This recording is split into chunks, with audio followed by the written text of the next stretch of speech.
you don't want to be in an argument with reality. And the reality is that life changed for everybody in February, March, right? And I think it really comes down to, so if you're selling or going to market with the same messaging, the same language, and the same processes and systems that you did in January, you are in an argument with reality. If you're selling the same stuff in the same way, people look at you like, do they have any idea what's going on? Like, are you plugged in at all? Do you have an internet connection? Like, what is going on with you? You've landed inside Launch Street, the Business Innovation Podcast, where we interview top innovators out there shaking things up so you can innovate, differentiate, and get further faster. Since you're here, we know you're the type of person that recognizes the importance of unlocking your innovation advantage so you can compete and win. And now, your host, the person that has worked with leading companies like Disney, Procter & Gamble, Aero Electronics, the U.S. Army Research Labs, and Red Robin on upping their innovation advantage. Tamara Gontor. Hello and welcome, everyone. Tamara here, your host, coming to you at the very beginning of, December and the end of 2020. Here we go. Or should I say, here we are. I'm really excited about the interview that I'm putting out in the world today. It's actually with someone who I just absolutely admire and adore. She's absolutely brilliant and probably one of the best salespeople I've ever met. Now, what's funny about this interview is we actually did it back in, I want to say March or April. And we, if you're in our Everyday Innovators tribe, you actually have access to it immediately. We stream it live, the interview. So you get the info before it even comes out on the podcast. And we were talking about how to sell when times are uncertain, with all this COVID stuff and everything going on. And, I was kind of trying to figure out when to release it. And I realized this morning, here we are in 2020 at the very end of it, and things are still uncertain, even more so. And the interview that I had with Merritt is even more applicable now than it was when we even did the interview. So I'm excited to bring this to you. Now, you might be asking, Tamara, what does sales have to do with innovation? Well, it's one thing to have an idea. It's another one to be able to communicate it for buy-in. It's another thing to get people to listen to your ideas and to actually say yes to them. So that's where sales comes into this. Merritt Guest is phenomenal. She's going to introduce herself in the interview. You're going to absolutely love her. Her wisdom is just, wow, it is spot on. Now, before I get into the interview, I got one thing I got to tell you because the timing could not be more perfect with the release of this interview today. Okay. At the beginning of every month, we open the doors to new members at the Everyday Innovators tribe. It's only the 1st and the 2nd of every month. And guess what today is? Dun, dun, dun. It's the 1st. So you get access to the Everyday Innovators tribe. So here's what I want you to do. I want you to go to our website, click on Join Tribe, and like it says, join me.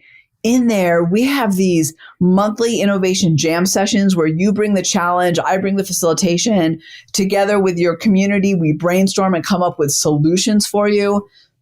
Before I even get into the other things that the tribe has, I just want to take a moment to recognize how powerful and how lucky we all are to have access to these jam sessions. I know I'm the host, I'm a little biased, but here's the thing. Companies pay me a lot of money to come in and do these innovation workshops, what I call jam sessions with them. They bring a challenge and then we work through all these different exercises to actually get them the solutions they need to move forward. And guess what? You get that as part of your Everyday Innovator Tribe membership. And wait a minute, not only do you get that, you get it every month. We do them one a month. How amazing is that? So you get access to that. So imagine for a moment that you're in this tribe, you've got this incredible community, you've got access to resources and tools as a whole library, so you get innovation when you need it. There's live Q&As so that you're never stuck. You can submit at any time and we'll answer them for you.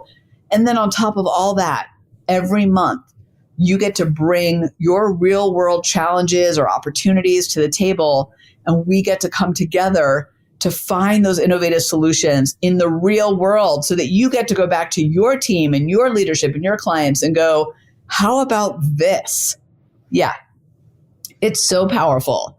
Join us December 1st and 2nd, and then it shuts down again until 2021. All right, on to the interview. I'll see you in the Everyday Innovators Tribe. You're really going to like this one.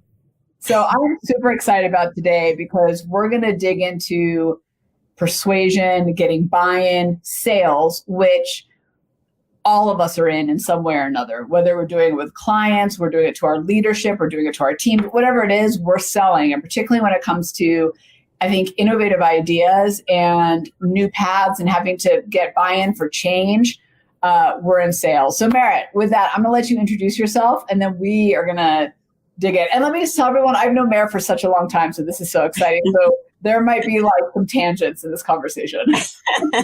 Just a few. Well, thanks, Tamara, for having me. I'm super excited to be here. Since 1998, I've been doing sales management, training, speaking professionally, and on business development topics. And most of the people that I've done work with have been they're entrepreneurs, they're business leaders, they're very good at what they do, and they're super frustrated because it should be easier to do business than it is, right? The guy down the street's getting the business because they're good at the sales part, but they're better at doing the actual work. Yeah. And I would say most of my clients sell more like custom engineered solutions or creative things. So, sales was not something that they really wanted to be good at. Right. They're creatives, and, it requires a little bit more than, just your standard, how do I get through sales process? So just to relate that to the people in our community. So really, like the people, I'm just thinking off the top of my head of some people, in fact, that I interacted with today. People who sell energy packages, people who do B2B IT sales, people who do branding and marketing consulting, kind of all that kind of realm of not the like, here's my widget, let me sell it. But I'm glad there wasn't anything inappropriate on that one. Here's my widget, let me sell it. But also like, it's a more, I think if I hear you right, it's a more complex sale. That's the right way to say it. How I simply describe it is if you can easily just put it in your shopping cart online or in a store, those are not my prospects. Those are not my clients, right? It's something a little bit more, it requires an expert or some creative person to put together the right solution for that particular situation. Okay, I see, got it. Okay, so we have a lot to dig into. So I was thinking, Merritt, that we could start with something that I heard you say recently, and that I've been having a lot of conversations with in our community about having a relationship with reality and how solving today's challenges is not the same as yesterday's. In fact, we did an innovation jam session this morning in our membership site, and we did a whole worksheet around, are you solving yesterday's challenges, which, by the way, is only 2 or 3 months ago? That's how fast the world is changing, right? Or are you solving today's challenges? But I want to tackle that. I'd love to hear your perspective on it, because I've heard you say a few things, and tackle that from a sales perspective, because as some of these people are probably watching heard me say earlier, I got this call from this SEO company that told me they could fix some of my broken links and, optimize my blog pages. And I was like, that's not a problem I have right now. If you call me in February, maybe. But now I've moved on to whole different problems in that same realm. So just from what you're seeing in your experience, how do you think about this, and what advice do you give? Well, I routinely say that, you don't want to be in an argument with reality. And the reality is that life changed for everybody, in February, March, right? And I think it really comes down to, so if you're selling or going to market with the same messaging, the same language, and the same processes and systems that you did in January, you are in an argument with reality. In that example that you gave, like if you're selling the same stuff in the same way, people look at you like, do they have any idea what's going on? Like, are you plugged in at all? Do you have an internet connection? Like what what is going on with you? So, I was sharing with a group. I was doing a training on some emotional intelligence and how that impacts our sales strategies these days. And I was talking to them about the distinctions with empathy and assertiveness. So I'll give you an example. Yeah. If you have low empathy and high assertiveness, then what that means is you are probably going to be going out to market with the same messaging, right? Like, I don't care what's going on. I'm going to make my sales numbers. I'm going to build my brand. And it's kind of a little bit more internally driven, right? Like, I need to get this done. Yes. Yeah. I don't care what's going on. I got my agenda and I'm going to force my agenda on you. That's what a low empathy, high assertiveness person would do. Conversely, if you were high empathy, low assertiveness, those people aren't making any sales calls anyway. But honestly, they probably weren't making any sales calls in January either. But now they have an excuse, right? Like, because it's over. Like, we're all struggling. Nobody's buying right now. Right? Like, I don't want to. We just got to get through this, and then I'll turn on sales. Right. So it's the and then statements. Right. You didn't have the assertiveness to sell before. Like, they're just using this as a very convenient excuse to do what they probably weren't doing from a sales perspective anyway. Can I ask you a flip question on that for a second? Do you think there are buyers who are using that as well to have a fight with reality, to delay what they need to do, to stay comfortable and warm and let their primal brain, right? Because I just think about a conversation I had where the person on the other end, it was everything you just said, but from the buyer perspective too. Yeah. Well, and if you're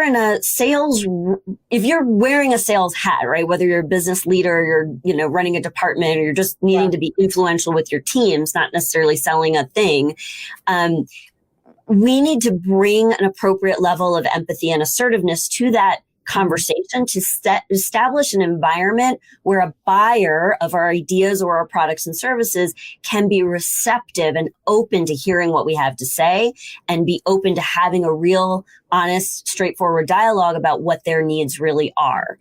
And that's what people are getting wrong right now is we're not, we've got to take the lead role in creating that environment that makes it okay to have a business conversation. So give me an example of how we do that, because I'm really from a sales and a buying perspective. I think I love that kind of how you're framing this of this empathy and assertiveness. I never really thought about the two. Will you give me an example? I get out of whack, right? No empathy or frankly too much empathy, but give me an example of a balance. What would that look like? Yep. A balance would be, I might say to you, you know what, Tamara, it feels almost awkward to have an old-fashioned business conversation in light of everything that's going on right now. But if you're open to it, can we just put that aside for a moment and talk about something that we actually have the ability to control in our lives for a little bit? And that's acknowledging, look, there's a lot going on for all of us. Yeah. But it's also being asserting, and assertive is distinct from aggressive, right? That's not aggressive. Like, well, I don't care what's going on. Let's just talk. It's assertive is I'm saying what needs to be said. You need to do business. I need to do business. Let's do it in an appropriate way, given the situation. And that's how, and the magic phrase, the one I've become known for is, are you open to? And when I say that, nobody doesn't want to be open, right? Right. Oh, I'm not open to that. No, I'm not open to a conversation. No. Well, then you're a jerk. So everybody wants to be open. So that's the magic phrase. And you just say, if you're open to it, let's just have a conversation about something that is within our level or our realm of control, because everything feels so out of control right now. Can we just deal with this one little piece of life and business? And I would venture to say, right, that works whether you're in a quote unquote traditional sales situation, or if you are trying to present your ideas to leadership to get buy-in, because that's the same. At the end of the day, it's the same thing, right? You're selling something and the other person has to agree to it. Is that kind of, are you open to this conversation? And it's interesting because at first, when you first said it, I thought, well, does that make me look weak? Like, I know we need to have this conversation. But really what you're doing is allowing them to say yes before you continue on so that they are receptive to it, which is the key there, right? And I want to ask you one other thing about sales. And sorry, this is a tangent, but it just what you were saying brought this up for me. So I've heard other people talk about in the time that we're in the crazy uncertainty. And I think, Mary, you and I have had this conversation on the side, but I think you and I would both state that this is the way it is. Like, change, this is it. So we got to figure out how to manage the situation, right? Because there's no like, oh, Monday's here, now everything's back. Like, it's not, that's not happening. So Nope. No, this is it. We got to figure out how to move forward. So, but I've heard other people say, just be there. Just be there for people. And that's the way I'm saying it sounds like I'm such a mean person. I don't mean it selfishly. I just mean, well, yeah, but I'm in business, right? Like, I got to make money. I got to get ideas. I got to get traction on my ideas. I got to get buy-in. So what is your advice to people who are just trying to like keep the relationship? And again, I love relationships. It's not about that. It's just, I'm also in business. Yeah. You know what? I think that is, it's somewhat situational, right? Because you're going to have people that I think it is important to touch base, to check in with people that you do business with people that but it would be awkward. I'm not going to cold call someone and go, so just tell me, like, how are you? Like, I don't have that relationship, right? So that's awkward, right? If someone called me that, I'd be like, what's your name again? Right. So, but it's completely appropriate for me to reach out to my current clients, maybe to even reach out a little bit beyond that radius to people that I did business with many years ago, to just say, hey, you know what? You popped up on my radar screen. I just want to check in with you. What are you working on? What's different in your world? So again, I'm interested, and I am genuinely interested. I'm not asking questions in order to ram my solutions down their throats or make a sale. I'm generally interested. So I think you want to look at it like a two-phase process. So today I might just say, you know what? Today, the only reason I'm calling is to just say, hey, what's going on in your world? Everybody's impacted by this. Anything I can do to help you? And just kind of leave it like that. But then I might also say, if you're open to it at some point, maybe not today, maybe today is not appropriate, but I'd love to share with you how I've been shifting some of my offers in the business world. And I don't know if any of those would be appropriate for you in light of everything that's gone on today, but I'm certainly happy to share that if that would be of interest. So again, just sorry, let me interrupt you, Meredith. I was just saying what I really like about what you said is things that have shifted, that we've shifted.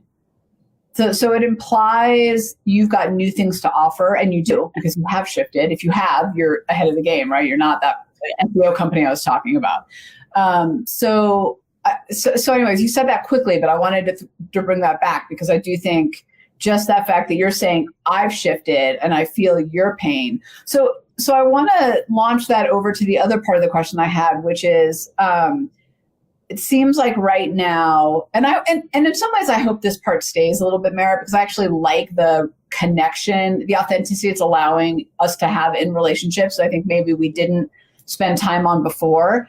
But how do you think about really hearing and making sure that you're solving their today's challenges? Because as you and I talked about offline, I've talked about with the membership, my challenges of 2 months ago is not the same as it is now. And that, I think, is basically true across the board. There's very few that can say, oh no, everything I was dealing with in February in 2019, in January of 2020 is what I'm dealing with now. So how do you uncover and make sure that you're serving those new pains? That's a great question. I think first, what I've been working with my clients on is shifting their messaging about their offers. So, for example, in January, I might have said, I do a lot of different things in my business. I speak at conferences. I am an opening keynoter for, large events and And so if you're open to it, I'd be happy to talk with you about that. Well, that's completely off the table right now. So that's, so part of it is being responsible in our messaging of the pains that we solve today. So today I would say, I do a lot of different things in my business, but I'm working with entrepreneurs, business leaders who run organizations, and they're frustrated because everything has changed overnight and their teams can't wait around to see how this shakes out. They need to be proactive, but they need to be appropriate about it. And so they're really looking at how do we don't want the philosophy of how do we, why we should change our messaging. We just want some good messaging that will work. We need it prescribed and handed to us. And that's now what I'm doing more and more for my clients. And so when I articulate my offer like that, it allows them to see themselves in it in light of today, as opposed to being so married to the way that I would describe the work that I do 3 months ago, which is completely irrelevant to their needs today. So one thing I want to highlight in that, Merit, that I think is so important for all of us, and then we got a question that I'd like to get to, and that is that what you're saying is you're not trying to completely change up your knowledge, your expertise, your experience. What you're doing is really rearranging what you have in front of you, which, as we all know, is my definition of innovation, is thinking differently about what's right in front of you, right? To repackage it in a way that's more meaningful to the people on the other side. I think sometimes when we think of making that leap, we get stuck in this trap of thinking that means we have to blow everything up and start from scratch. And I mean, I know you and I know your world. And what you really just highlighted there was that you really heard the customers and how they need to receive your information, your offering, and maybe tweak your offering a little bit in terms of how you delivered it. But it's not to say everything has to blow up to make that happen. Maybe it does for some, but that's not the starting point. All right, let me get to the question. Okay. I'll start by saying I respect both of you so much. Well, thank you. Thank you. We like you already. Thank you for everything. I am a transition military officer and have been talking to a headhunter and well-respected CEO in Tampa. Because the transition to corporate America deals with sales and leadership. Totally, right? And wow, you learned so much of that in the military. It's incredible. Is there any advice you both have from your experience or common trends with military officers that can help me? Tamara, I know you referenced the use of they in your podcast, and that has been so powerful in the military and fixed so many. Oh, Travis. Hi, Travis. Okay, you said his name. Okay, so first of all, thank you for that. And let me just say before I let Merritt have the floor, because I know she has a lot to say in this part, is that if you have my book, Travis, I don't know if you do, in the book, I talk about an incredible story of a Navy officer who actually led a submarine ship, a nuclear submarine ship. And he talks about how he had to force them out of the word using they and to create accountability. And the one example that I kind of shared in it was, he says that someone in maintenance didn't have the parts they needed. And he went to them and said, is this done? And they said, no. And what they wanted to say was, supplies didn't get me the parts I needed in time. But anything they was not allowed. They didn't get me the parts in time. So he had to split and say, I don't have what I need yet to get it done. And he was talking about how the removal of they really changed the culture of the entire team. So just for everyone who's listening, kind of that's what that reference is to. And I'm glad, Travis, that you picked up on that. So Merritt, let's talk about that.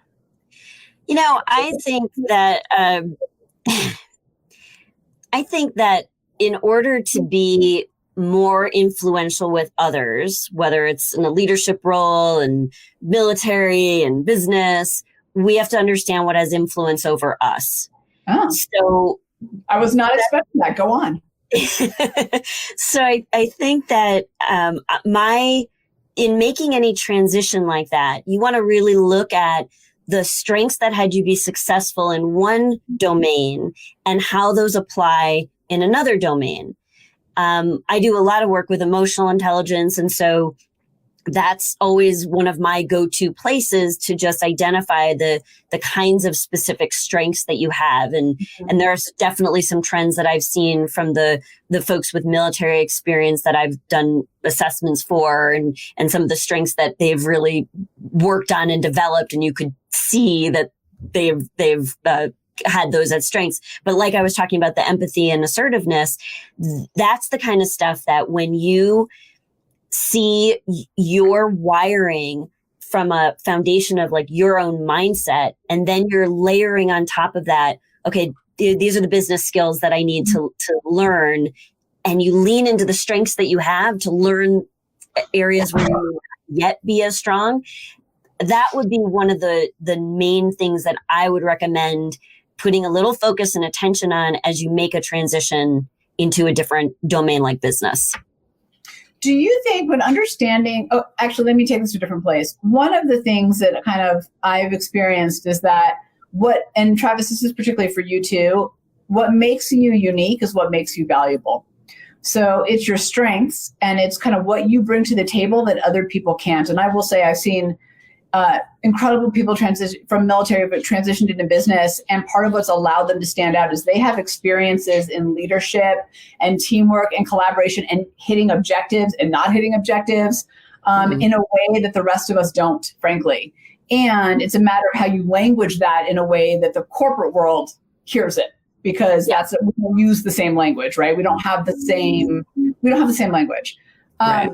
When you think about selling yourself, Maren, selling your ideas, where does kind of what's the balance between speaking the customer or the leadership purpose you're trying to get buy-in from, their language and their perspective, balancing that with what you bring to the table? Well, I always want to start with what's important to them and how they language things. I'm always, very cognizant of the words that they use, especially the words that describe the emotions that they have about the things that frustrate them or concern them or overwhelm them. I'm listening for those words because I know that, we might make decisions intellectually, but we buy emotionally. Yeah. And that's true in a B2B sale too, right? I just want to clear that up because I get a lot of pushback from people who go, but this isn't like, I'm not selling a phone or lipstick. I'm like, yeah, but you're still selling to a human. Yes, exactly. And somebody's getting yelled at, someone's breathing down their necks to make a decision, like 12 other things can't happen until this one thing happens. And there's all this, there's human being stuff that happens. So there's always going to be emotion. And so I just really listen. I always put things into their world, because my language is a whole lot less important to them than hearing what I've picked up on about their language, how they phrase their issues and concerns and challenges. That's what they're listening for to see if I really understand them. So that's, I think it's more about putting things into their world.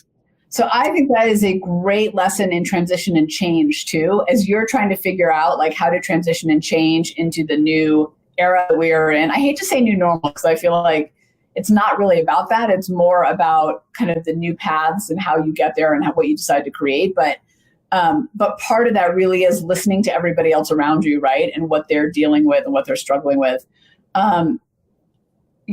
You talk a little bit about persuasion in your work and how to be persuasive. So what does that mean to you? I feel like it's one of those words where we probably you ask 10 people and you get 10 different, definitions of the same word. Yeah. Well, I mean, it goes back to what I said earlier, to be more influential with others, we really do need to have understanding what has influence over us. And so being persuasive is really about, I can't, if I convince you of something, then you will recognize that. You may not recognize it in the moment because I'm good. Like if I'm pushing later, right? Later you're like, did I really mean to agree to that? Yes, exactly. Yeah. So that's never a good strategy. You never want to convince me of something. But if I'm persuasive, that means I'm really good at getting permission up front, first of all, to ask some questions. And then because I'm asking good questions, you have an opportunity to discover for yourself what, deeper things that you think about that issue or that you have more of a reason to want to solve this problem or whatever it is, right? So I think the art of being persuasive is really about being responsible for asking the right questions in an appropriate comfortable way that allows somebody to experience an emotion that I can help them avoid in a conversation as opposed to in real life. So my mindset is I'm not doing you any favors by not having a really tough conversation with you, right, so that you can discover for yourself that you need what I have, or that you want to follow me as a leader or whatever it is, right? So being persuasive is more around the art of asking good questions and creating that environment where it's safe for them to tell you the real answers. And I think, I can't really, if I try to persuade you, that's more like convincing. But if I ask you questions, you can persuade yourself because I've led you down that path. Okay, so there are so many good nuggets in here, and I want to focus on two of them, although there's more. So one is you said to experience an emotion. And, one of the things that we know in neuroscience, which relates a lot to sales, or it relates a lot to relationships, everything is we actually experience an emotion. I can't remember what the numbers are, but it's like a tenth of a second. And we experience it before we even know what's happening. And our responses are actually very emotionally based. We don't even know it, right? Yes. So will you just talk a little bit about when you say like we're trying to get someone to experience an emotion, how you think about that and how you actually do that? Because the neuroscience shows, so either way an emotion is happening, right? But we're trying to guide them down a certain path. Yeah. First I create some, rapport so that they're comfortable. And I think the other magic ingredient is that I let them know that they're not alone. So I might tell a third party story or, I don't know if this is your issue at all or if this is a concern or frustration. So I'm going to use the clients is that kind of thing. Yeah. Yep. Recently I was having this conversation and with a CEO of a company about your size, and gosh, they were so overwhelmed with blah, blah, blah, blah, blah. And so I'm creating an environment in that conversation where they can step into acknowledging that they also share a similar emotion without feeling like they're the only one. Right. So the other thing that I love about what you just did there, Merritt, is as you were sharing the third party story of like, gosh, I've been talking to these other CEOs of other companies this size, and they've been sharing how they're really overwhelmed or they're feeling intense pressure or whatever it is. You're really giving them permission to be more vulnerable and to pull back the layers and make the conversation deeper. And I would venture to say, right, that, tell me if I'm wrong, that the more real and vulnerable and deep and all that, those things that you can do with a person, the more likely you are to be persuasive, to get the deal, right? Because you're connecting with them at a much deeper level. So, okay, so that's helpful. So here's the second thing I want to dig in with you. And I know that you and I have some training in this area as well, since we've done some business training together, but you talk about getting the real answers. And one of the things that I've experienced over and over again, and I know our members in the tribe have, and we've talked about this, is, somebody asks you a question. Merritt, why do you think that idea will work given XYZ, right? And oftentimes that's actually not the real question. And then you ask that question of someone and the answer they give is often not the real answer. It's not say it's not real, it's the superficial answer. How do you get past the layers, of people holding stuff close to their vest? And I don't know about you, but at least I give people the benefit of the doubt. I assume they're not trying to lie to me. They're not trying to be all manipulative or hold off. I think that's just human nature. But how do we pull back the layers of that onion so we get to the real things that need to be said and the real answers? Ooh, all right. It's like the Oprah couch moment for us. And by the way, Travis, thank you. That was very helpful. So you are welcome. I'm glad you asked. Well, first of all, if I understand your question correctly, so let's say somebody says, okay, Merritt, tell me why you're different. That question. Right? Like if the minute I say, well, let me tell you all the reasons I'm different. I do this and I do that and blah, blah, blah. And as soon as I say any of that, I'm no different than anybody else. So I might turn that around and just say, well, I could tell you all the reasons why I think what I offer is different in the marketplace. But let me ask you a question. What have you heard so far that sounded different? Or so right? Like, yeah, I like that. Yeah, that way, whatever they say is going to be the right answer. Well, so far you've asked me a lot of questions. Oh, okay. There it is. You guessed it. You got it. That was it. So I'm going to use that same strategy in a lot of different applications. Right. And now I'm already blanking on the second part of your question, but I know that fits somewhere. Well, it was a layered question, funny enough. I just want to have this conversation and get your advice around how we get to the real questions, the real answers, the real conversations, because we tend to talk on surface. And again, I don't think it's because we always mean to. I think we're conditioned to do that.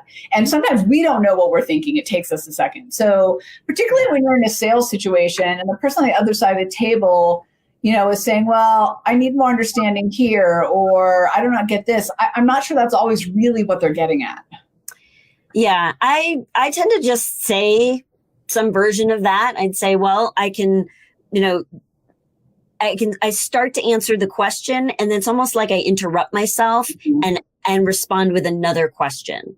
So, for example, in your example, you might say, well, Merritt, how does your process work? Well, the first part of my process is, hold on a second.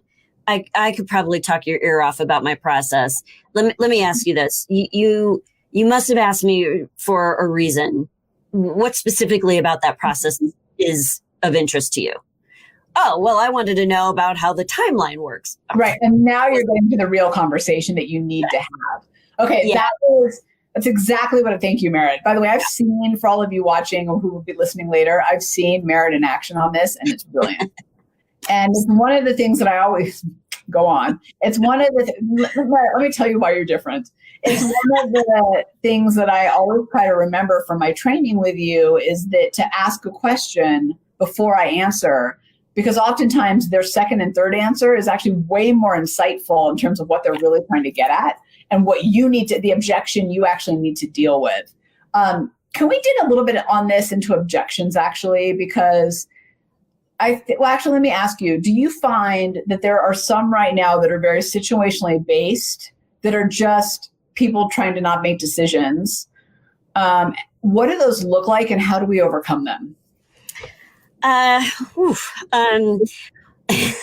Well, I think there's some of it is real. So let's start with some people legitimately have reasons why they need to not make a decision immediately while they're, really seeing how things go. So let's just say that there's, if it's like a bell curve, there's going to be some that is legitimate. Yeah. And then there's going to be a lot that, people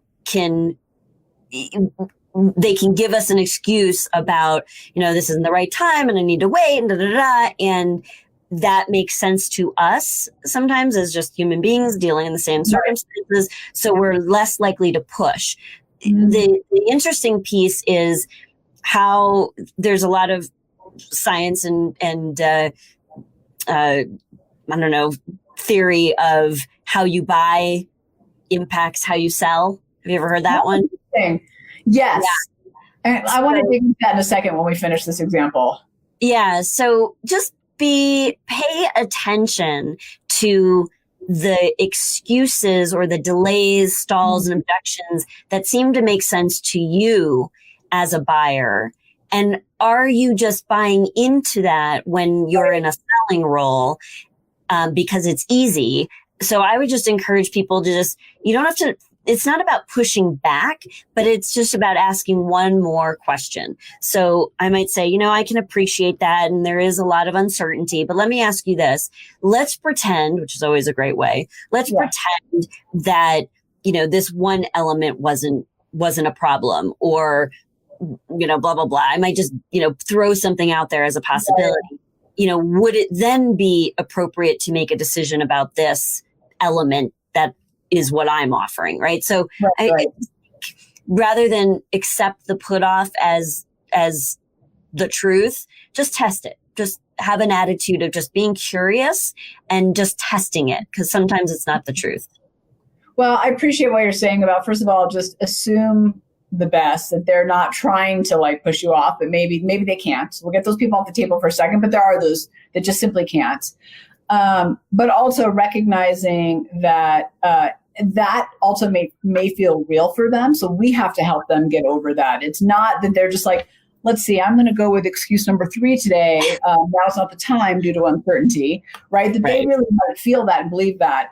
Can we talk a little bit though about this, let me see if I get it right. How you sell is how you buy. So yes, we'll talk about that, because I really want all of us in the community to pay attention to that, because I think it's the same is true for how we ignite innovation, right? And I think it kind of applies to a lot of things. So talk about that. I've done a lot of work in this area. So my philosophy is there's 3 things that you need to be successful in business, sales, leadership, whatever. And it comes down to your mindset, the mechanics of what you're doing, right? Yeah. The mechanics of selling, and the motion, right? Being in motion, taking action. But everything kind of layers on top of that mindset. And mindset for me breaks down into 3 categories. And I am going to answer your question very deliberately, but one is that. So it's sort of your internal mind. And those are the beliefs, the things you say to yourself, internal mind, what I say to myself.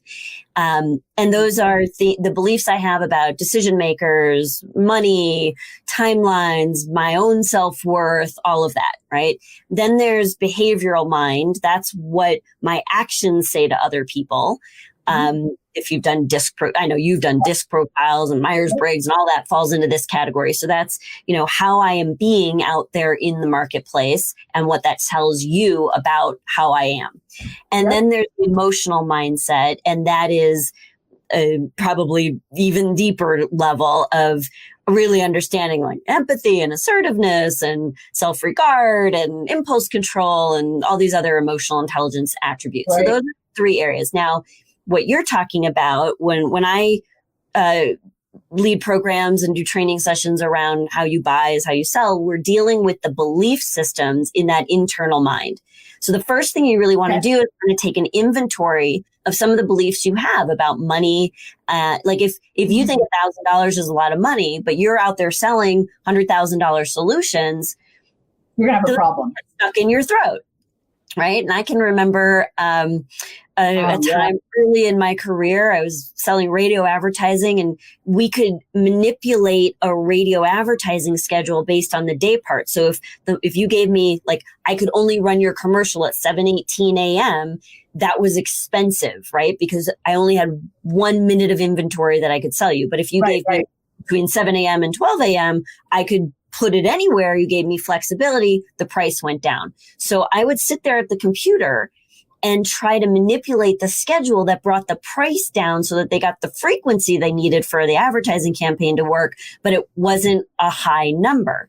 And I negotiated so many deals down before I understand that my recent college graduate living on ramen noodle budget was not the same as this corporate budget. So how I would make buying decisions was impacting how I was selling. And once I learned that, once somebody shared that philosophy with me, it completely altered how I related to selling interactions. And I had to do some internal mindset work around my own money concepts. And that shifted my ability to transact bigger deals. So one of the things that someone told me once is, so first of all, there's a lot of layers in like your views on money in general, right? And I think if we were to go, let's say, Mary, you and I went shoe shopping, and a group of us went. And I think what we'd notice is that like some of us look at the shoe and go, oh, that's the design I've been looking for, right? Like that's the shoe, the color, the height that would totally match the outfits in my closet. Another person goes, well, what's the price point of the shoes? Like I'm going to go in the $50 to $100 price points, right? Or whatever. Another person might go, well, what's the brand that I'm looking for? Like we all have these starting points in how we buy. And I have to imagine that then translates into not only how we sell, but how we hear the objections from the people on the other side of the table. So if you say to me, if I'm your ramen example of like $1,000 is a lot of money, right? And you say to me, this might be out of budget. I immediately am like, yeah. Versus maybe it's just a matter of like reworking the value. But I don't hear that. I hear it's too much money because that's where I'm coming from. Yeah. And there's a lot of different things. It's not just about the money. It's also about the decision-making process, right? So in that shoe example, like if I saw the perfect shoes in the first store I went to, if I'm the type of person who's like, okay, I hunt and kill the shoes that I want and I found them and I'm buying them and I'm taking them home, then I might not need to look around for, 12 different stores, but I might be the person who says, well, that's the first one I saw. I don't know what else is out there. Maybe I can only buy something with a coupon. I mean, there's a lot of things that factor in besides the money, in terms of how we buy impacts how we sell. So I think what I would say to your audience is really just be observant first about how you make buying decisions personally. And notice if there's any relationship to the objections, stalls, and put-offs that you hear that you are automatically vulnerable to. And, sometimes over the years, sometimes I've given people assignments like, okay, go shopping and buy something. Without thinking about it. I bought something $500 without thinking about it. I like to make sure that, unless there's a spouse related and you have to like get permission or something, that's a whole nother issue. But, sometimes it's just, it's paying attention to how you buy and then noticing what's happening in your transactions and then seeing if you can make any shifts. I think that would be a great thing to do. I think that would be a great exercise for all of us to do for the rest of this week is just pay attention to how we buy. And I would say if you're not out there shopping, how we look at our bills when they come in too, because I think we have a similar kind of thought processes that go through. Like when I get for example, for me, things need to be really tangible. So when I get my water bill, I'm like, was that worth $100 some bucks to water the lawn, right? Like, I don't feel the benefit in the same way as when I get my cable bill. I'm like, oh, that's my internet and my TV and my NFL ticket. And like, I get it. Like I can feel what that's about. So I always, my vulnerability merit is when someone says to me, like, I'm just not sure what I'm getting here. I'm like, yeah, right. Like, because that's how I feel about spending money is like, I need to be able to really experience it, feel it. So I think that'd be a great exercise for all of us. Mara, before we kind of close up, I could ask you a million other questions. So helpful. Where can people go to find you? I know you've got some amazing stuff on your website, so talk a little bit about that. I think it would be remiss not to give people that opportunity. Well, thank you. My website is meritbasedbusiness.com.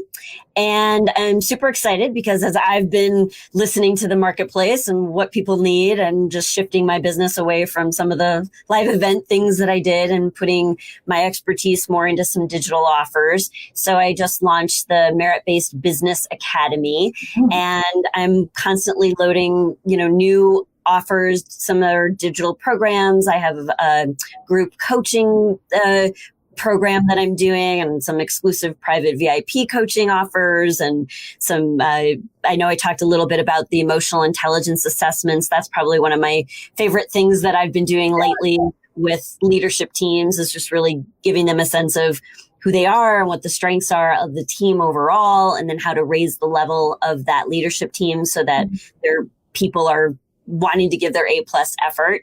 And then the other thing I'm super excited about, one of the things I just put into the Business Academy is a persuasive proposal pack. So you know how you spend a lot of time trying to get a brand new custom proposal, looking right and all the elements of it. So I kind of took the best proposals that I've done over the years and put it into a template that's easy to edit, but it baked in has all of the sales strategies, like all of this is why you want to have this conversation right here in this part of the play. So it's kind of cool. So that's a new offer.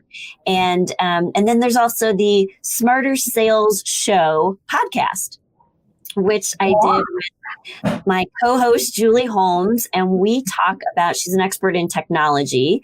And so I'm doing the sales technique expertise to the party, and she brings the technology. So the show is really about the tech and technique you need to sell more and stress less. And actually today we are taking episode 12 of season 1 live, and that will published anyway. And that has our summary of all the lessons that we both learned over 11 episodes. So you can kind of listen to that episode, hear our favorites, and then go listen to the earlier episodes where we go into more detail about the different tech and technique to sell more and stress less. So that was awesome. And in the podcast, we'll put in the show notes all those links. So thank you. Go get Merritt's stuff. And by the way, there's a prize to anyone who can accurately tell me why our last names, Kahn and Gondor, might be the 2 most amazing last names to have on the same video screen ever. And I mean ever. We know why. I'll just say this. Sci-fi. I think I'm fair hint, right? I love it. That's my okay. I won't give any more hints away. It makes me happy to see those 2 last names, Gondor and Kahn, side by side. Okay. Merritt, the last question, the last piece of advice I want from you is how you think about selling your ideas or your products and services, whatever it is, when you're the difference between selling when you are in a relationship with reality, as you say, or when you are fighting reality. I kind of want to bring it back to that because I think that's the place a lot of us are really going, oh my gosh, I need to really be in a relationship with reality right now. And that's going to change how I do things. I think when you try to sell from a perspective where you're in an argument with reality, you'll find it's an uphill battle. You'll be pulling your hair out.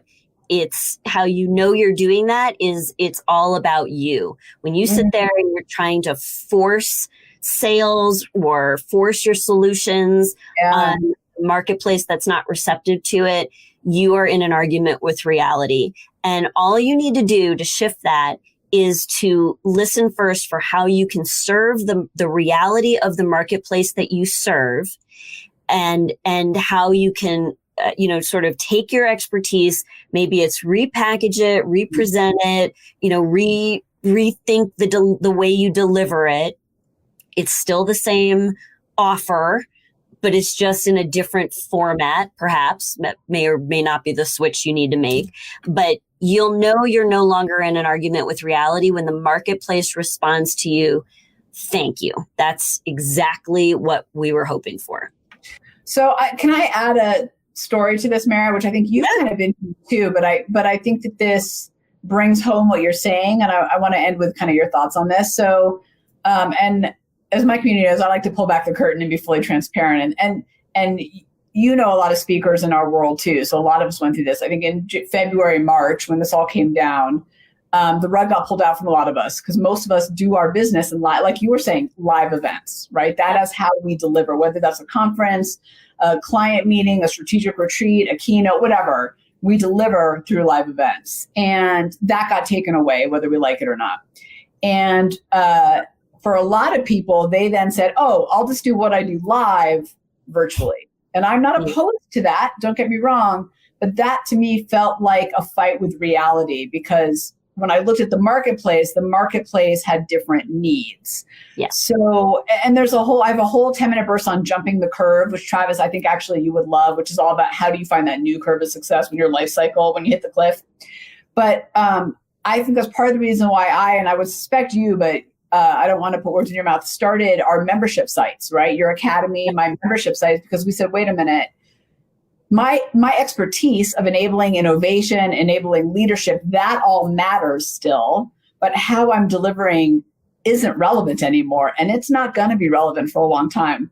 And putting a Band-Aid on and just going, well, let me just go virtual wasn't actually solving market problems. It was putting a Band-Aid on it. Like I could eke by on that, and to your point about thank you, when I started the membership, it was like, where have you been all my life? And I was like, well, I didn't know we needed this, right? Yeah. So honestly, I wouldn't wish this on any of us ever and ever again, but that forced transition allowed me to do what you're saying. So anyways, I just throw that in there as a real world example of what you're talking about, Merritt, because I do think it's so powerful when we're listening to the marketplace. Oh, it's incredibly powerful. And I watch so many of our professional speaking colleagues, keynoters, just try to take what they did on stage and put that in a virtual environment. And I kind of looked around, I observed, and the way that I have been thinking about my business, since that time, is that I just have considered that right now I'm in virtual business school, and I have done everything that I've needed to do to learn how to, first I listened to the marketplace. What do you need? And as they got more and more comfortable with Zoom meetings and digital platforms and, ways to take in information, but I looked at, I don't want to, at first I think I fell into that same trap, right? Of just delivering what I did on stage and just doing it virtually. But it wasn't, I don't know, it just didn't feel the same. And it wasn't as valuable. So then I said, well, what if I just reimagined completely, right? I was innovative about how I delivered that in the first place. Then I thought, well, okay, so now what I do is I do these short little video trainings you could watch on your own time when it's convenient. And then when we come together as a group, we're talking about the experience, what you learned, how you applied it. Right. It's a much more rich conversation than if I took that same, 15, 20 minutes to teach every single time we're on a call. And then I can build out. So I am super excited about how, the innovation, what it provides in the future. But I think you have to bring a mindset of, let's pretend that all of this was really good for the future of how I do business. Let's pretend. Just for a moment. If that's true, then, and I may not know how to execute all that yet, but that's easy, right? That I can learn that. But if I'm really able to deliver in a way that's better and more appropriate for the marketplace of the future, that's good for them. That's good for me. Right. So I think there's a lot to be excited about. I think those are very wise words and a sentiment to end on. So Merritt, thank you for joining. And thank you. Just so you all know, Merritt agreed to this last minute. I think I texted you yesterday or the day before. I can't remember. We were texting about something else. And I was like, oh, that's fascinating. Do you want to come on? I am so confident in Merritt's skills that she had no prep. I didn't send my questions ahead of time like I do with other guests. I just was like, we're going to get on and talk. So Merritt, way to crush it. Thank you for your insights. My pleasure. Thanks for having me, Tamara. Always a pleasure. Thanks for hanging with us on Inside Launch Street. If you know someone that is truly ready to unlock their innovation advantage, have them join you on Launch Street. Discover your innovation advantage. Build a team of high-performing innovators and ignite ideas and solutions that create massive impact. GOTO, launchstreet.com. Remember, innovators, if you don't take the leap, somebody else will.